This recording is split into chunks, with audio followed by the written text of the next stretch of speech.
remotely operated vehicle o ROV pinakawala na sa Taal Lake. Umabante sa balita si Nilo Del Carmen. Abante Radyo Live Report.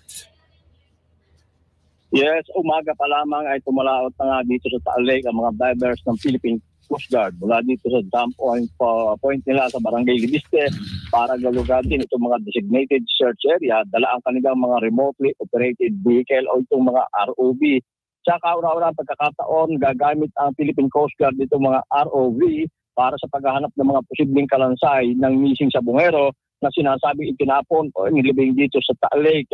Pero ayon sa Philippine Coast Guard, ang search operation ngayong umaga ay testing at assessment lamang at tinitingnan kung magiging epektibo itong mga ROV sa halos zero visibility at maburak na lalim ng lawa. Pero mahalaga nila ito dahil dito nakasalalay at ito ang magiging gabay ng mga susunod na hakbang sa paghahanap sa mga kalansay ng mga nawawalang sa bungero. Sa pagsisid ngayon ng mga divers, tinungo nila ang isang remote area sa may lawa, sa may bahagi ng Barangay Gulod sa kanluran ng Volcano Islands.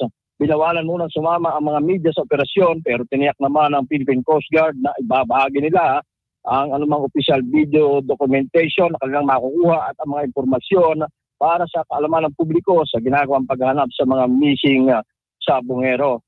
Sa ngayon, wala pa rin inilalabas na official statement ng Philippine Coast Guard at kanina nga eksaktong alas 12 ay tumabi na itong bangka na may dalang mga ROV.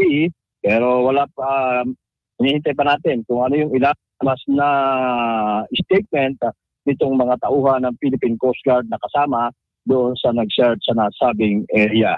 Ako, si Nilo Del Carmen ng Abante Radio, itong balitang mabilis, mabangis, walang mintis.